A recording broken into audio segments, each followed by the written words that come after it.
தைரியத்தோடு இருங்க அப்படின்னு ஆண்டவர் நம்மளை பார்த்து சொல்லுகிறார்.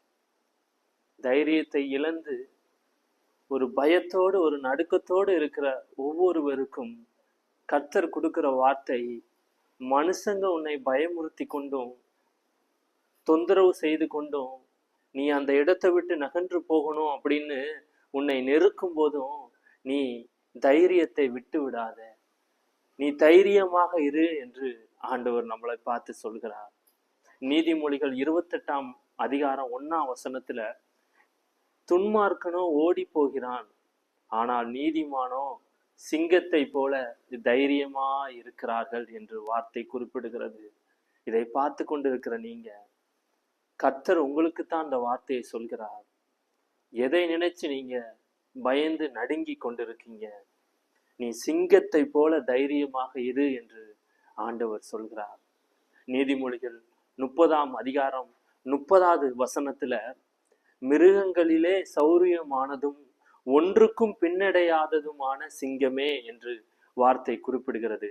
ஏசாயா 31வது அதிகாரம் 4ஆம் வசனத்துல, சிங்கமும் பாலசிங்கமும் தன்னுடைய இரையை பிடித்திருக்கும் போது திரளான மேய்ப்பர் கூட்டம் அவங்க சத்தம் போடும் போதும், அவங்க அதை கத்தும் போதும், அதை சொல்லி கத்தும் போதும், அதை விரட்டும் போதும், அது இரையை பிடித்திருக்கும் போது அதை கலங்காமலும் அந்த சத்தத்துக்கும் அந்த கூக்குரலுக்கும் திரளான மேய்ப்பர் கூட்டம் போடுகிற அந்த அந்த சத்தத்தை கூட அது பொருட்படுத்தாம கலங்காம தான் அடி எடுத்து வைத்த முன்னாடி எடுத்து வைத்திருக்கிற அடியை அது பின்வாங்காமல் இருக்கும் என்று வேதம் குறிப்பிடுகிறது. அதான் ஆண்டவர் சொல்கிறார், சிங்கத்தை போல தைரியமாக இருங்க அப்படின்னு.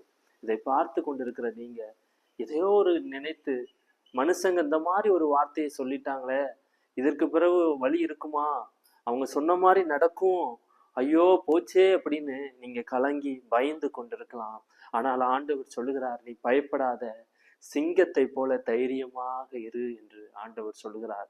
ஏன்னா சிங்கம் ஒரு அடி முன்னாடி எடுத்து வச்சுட்டுனா அது ஒரு நாளும் பின் வாங்காது.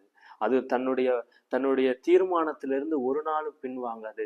அதே மாதிரி நீங்க அந்த தீர்மானத்துல பயந்து கொண்டு நடுங்கி கொண்டு இருக்கலாம். இல்ல, சிங்கத்தை போல தைரியமாக இருங்க என்று ஆண்டவர் உங்களை சொல்கிறார்.